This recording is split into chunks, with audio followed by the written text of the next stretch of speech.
This is Dr. Levin coming to you for the VIP team, the first global university where the student gets paid to study. And I do hope that you have enjoyed chapter 1 and 2 of the science of getting rich. Today we're going to address chapter 3. If for any reason you had not seen the first chapters, go ahead to the YouTube channel and check the introduction and chapter 1, one video, second video, the Science of Getting Rich chapter 2 or class 2. Today is class number 3. And I want to inject something quickly before we get started in that this book is written in 1910. Naturally, some of the examples that he gives here in chapter 3 are dated of the time of the writing of the book. However, the principles hold as true today as they did back then. As a matter of fact, when he's referring to some of the newer industries like the air transportation industry, well, think of the internet today, or think of how we're revolutionizing education thanks to the VIP team and our unique approach. So off we go with chapter 3. The title of the chapter is Opportunity Monopolized? No man is kept poor because opportunity has been taken away from him, because other people have monopolized the wealth or have put a fence around it. You may be shut off from engaging in business in certain lines, but there is other channels that are open to you. Probably it would be hard for you to get control of any of the great railroad systems. That field is pretty well monopolized, but the electric railway business is still in its infancy and offers plenty of scope for enterprise.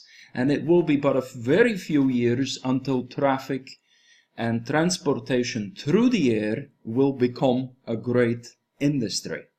And in all of its branches will give employment to hundreds of thousands, perhaps to millions of people.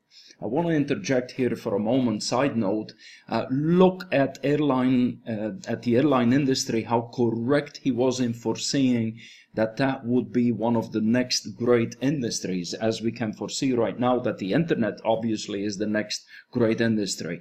As a matter of fact, just yesterday I found out that there is 70,000 flights per day. And you probably know that there is no airport in the world where they're not doing expansion. So he's been spot on. Again, this is 1910 that he foresaw that air transportation would be a good industry to get into. So he says, why not turn your attention to the development of aerial transportation instead of competing with J.J. Hill and others for a chance in the steam railway world? Again, the book written 1910. It is quite true that if you are a workman in the employ of the Steel Trust, that you have very little chance of becoming the owner of the plant in which you work. But it's also true that if you will commence to act in a certain way, you can soon leave the employ of the Steel Trust. You can buy a farm from 10 to 40 acres and engage in business as a producer of foodstuffs. There is a great opportunity at this time for men who will live upon small tracts of land and cultivate the same intensively. Such men will certainly get rich. You may say that it is impossible for you to get land, but I'm going to prove that it is not impossible, and that you can certainly get a farm if you will go to work in a certain way. At different periods in the tide of opportunity sets in different directions according to the needs of the whole and the particular stage of social evolution which has been reached. At present, 1910, in America, it is setting towards agriculture and the allied industries and professions. Today, opportunity is open for the factory worker in his line.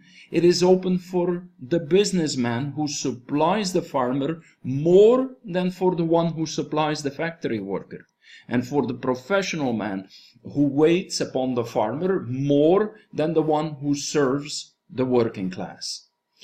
There is an abundance of opportunity for the man who will go with the tide instead of trying to swim against it.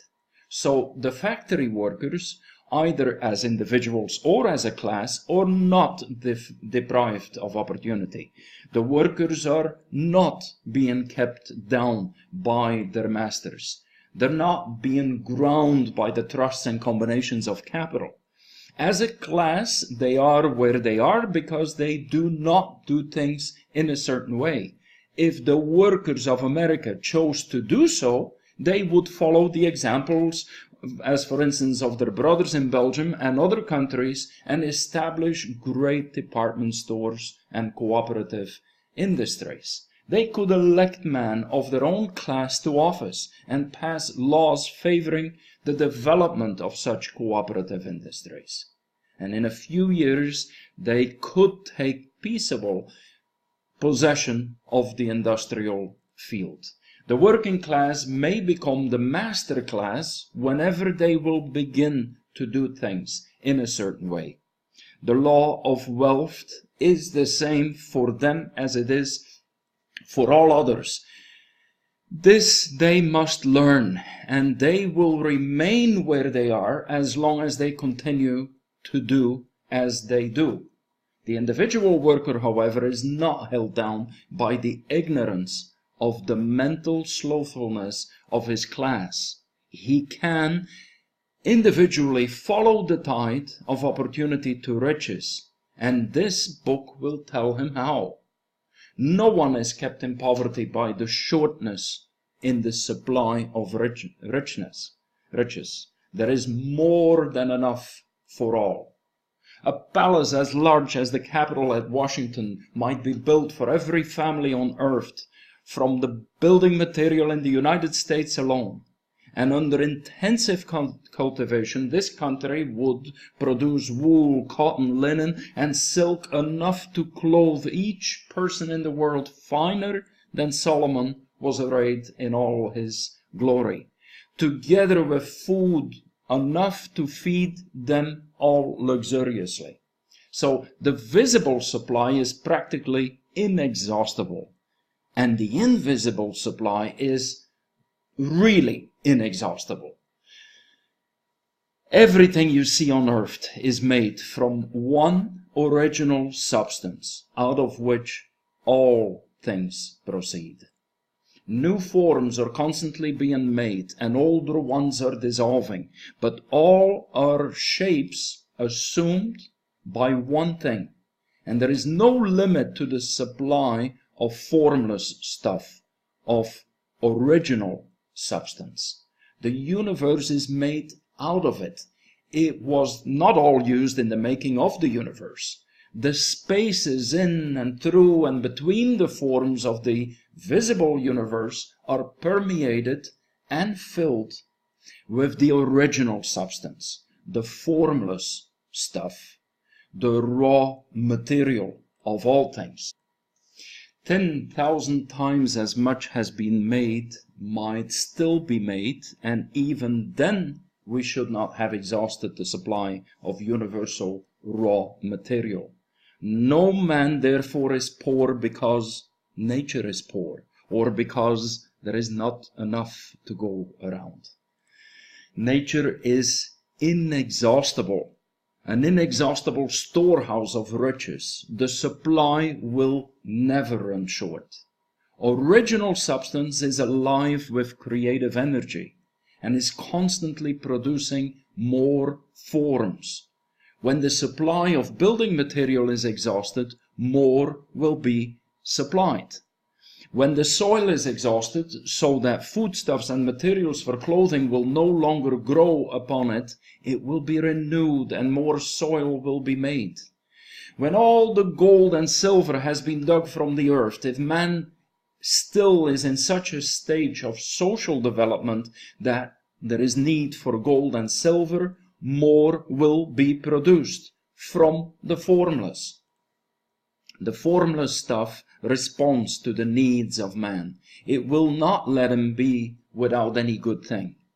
This is true of man collectively. The race as a whole is always abundantly rich.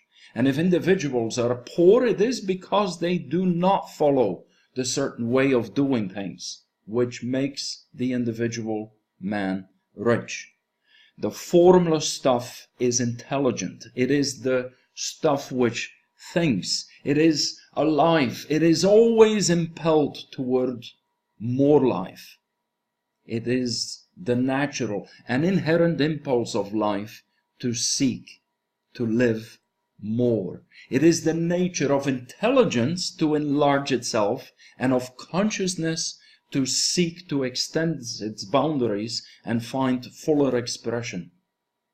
The universe of forms has been made by formless living substance, throwing itself into form in another in order to express itself more fully.